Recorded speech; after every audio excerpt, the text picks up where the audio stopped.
মনে যে মেঘ জমছে হ্যাঁ হালকা কইরা দাও বই চাইপা রাখো না। কি হয়েছে তোর? তোর এমন লাগতেছে কেন? আমি দেখলাম তাকে দিদি, যার জন্য যুবরাজ আমায় ফুলশয্যা রাতে ছেড়ে চলে গেছিলেন।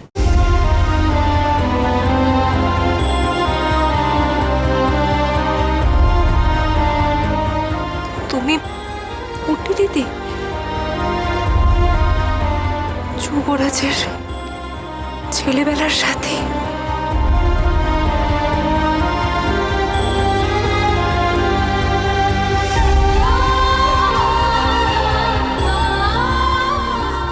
কি কি কষ্ট তুই মাইয়া? ঠাউরপো ফুলশয্যার দিন মাইজ রাইতে তরে ফালায় সুইটটা চইলা গেছিল এক মাইয়ার লিগা। আমারে আগে কষ নাই কেন? ক আগে কষ নাই কেন? পারিনি গো দিদি, জানা অব্দি নিজেই নিজেকে বলে উঠতে পারিনি আমি তোমাকে কি করে বলবো। যুবরাজের ছোটবেলার সাথী সে।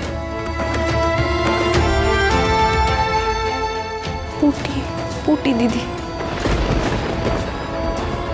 যুবরাজের ছেলেবেলার অনেকটা তারা একসাথে কাটিয়েছে। ওই বকুল গায়ে থাকে পুটি দিদি।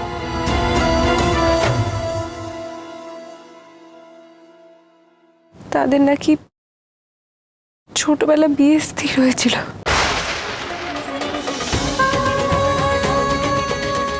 তারপর যুবরাজকে দত্তক নেওয়ার পর সে নাটোরের এই রাজবাড়িতে চলে আসেন। ওদিকে আবার পুটি দিদির বিয়ে ঠিক হয় কোনো বুড়ো কুলীন ব্রাহ্মণের সঙ্গে। পণ নিয়ে কোনো ঝামেলা হওয়াতে পুটি দিদি লগ্নভ্রষ্টা হয়। তারপর তাকে নাকি গা ছেড়ে চলে যেতে বাধ্য করা হয়। আবার অনেক দিন পর কোনো তীর্থযাত্রীদের বিশ্রামের স্থানে যুবরাজ আর পুটি দিদির দেখা হয়। তখন থেকে নাকি যুবরাজ পুটি দিদির সব দায়িত্ব নিয়েছেন। শুধু দায়িত্ব নেননি, খোঁজ করেছেন, ছুটে গেছেন সব বিপদে আপদে।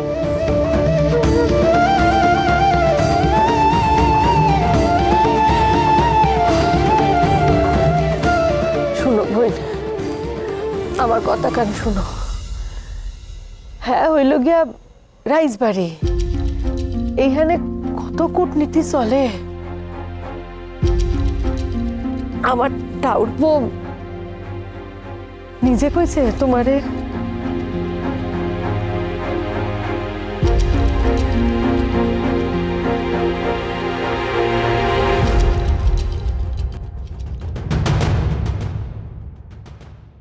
নিজে বলেছেন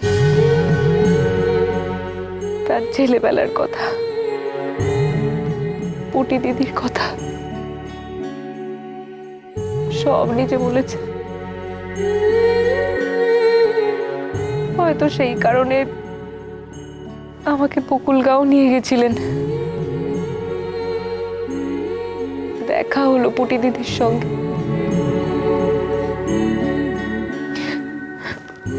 কথা হলো, শেষে এক ওলন্দাজ সাহেব জোর করে পুটি দিদিকে তুলে নিয়ে যাচ্ছিল জানো। কোনো রকমে তাদের কবল থেকে পুটি দিদিকে বাঁচাতে গিয়েই তো চোট পেলাম।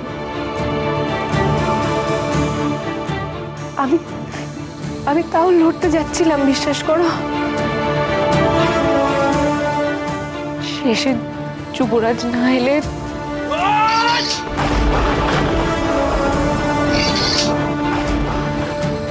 খবরদার কেউ এক পা এদের দিকে এগোবে না।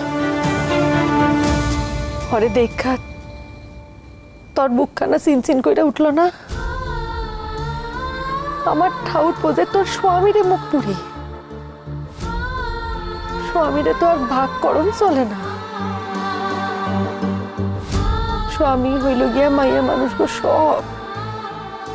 আর যার লেগায় ভাগাভাগি হইতেছে হ্যারে বাঁচানোর লেগা তুই সুইটটা চললে গেলি। কিছু পড়া নাতে কইরা তোর কষ্ট হইল না? কষ্ট হয়নি তা বলতে পারবো না, কিন্তু যুবরাজ তো আমার থেকে কিছু গোপন করেননি। তাছাড়া এখানে তো পুটি দিদির কোনো দোষ নেই বলো, সবই ভাগ্যের ফের। আজ হয়তো আমার জায়গায় তোমার ঠাকুরপোকে সেই পেত।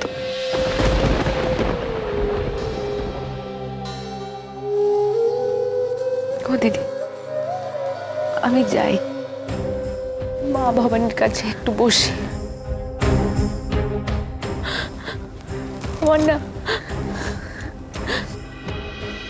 আবার মন বড় অশান্ত গো দিদি, আমি একটু শান্তি চাই।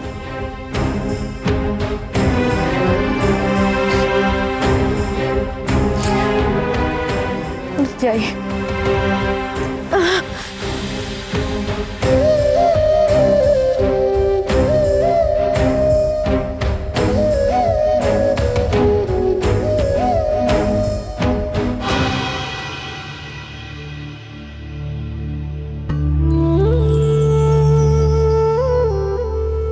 জয় দুর্গা, হ্যাঁ তুমি কি খেলা শুরু করলা? বিয়া দিলা তো দুইজনের মনের মিল হইল না? তো কাছাকাছি রাখলা, তাও এত দূরে সরায় রাখলা কেমনে মাগো? কেমনে হ্যাঁ নদী এখন সাগরে মিলাইব কাও দেখি? না না না, হ্যাঁ এখন ব্যবস্থা করতেই লাগবো। মায়ের লগে কথা কইতে হইব, যেমন কইরাই হোক হ্যাঁ দুজনের মিলাই দিতেই হইব।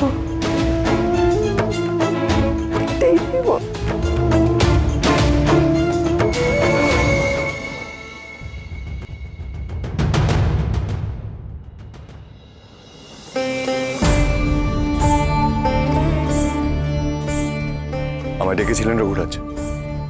হ্যাঁ রামকান্ত, তোমার পিতা মানে আমার দাদা চাইছেন আর কিছুদিনের মধ্যে তোমার রাজ্যাভিষেক করতে। হ্যাঁ, রঘু ঠিকই বলেছে।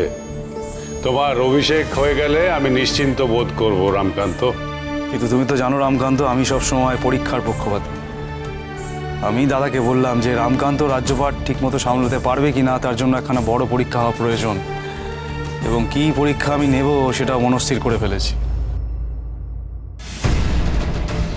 তোমাকে আমি একটি বিশেষ দায়িত্ব দিতে চাই যুবরাজ। আদেশ করুন রঘুরাজ, আপনি যা দায়িত্ব দেবেন আমি সম্পূর্ণ চেষ্টা করবো সেটাকে পালন করার। বাহ, যা যা কথা হচ্ছে সব শালবাবুকে জানাতে হবে। তুমি নিশ্চয়ই জানো রামকান্ত, রঘু রায় রায়ন উপাধি পাওয়ার পর নবাবী দরবার থেকে ওকে কয়েকখানা মহাল উপহার দেওয়া হয়েছে। আগে শুনেছি। তারই মধ্যে একটি মহাল আছে মল্লপুরে।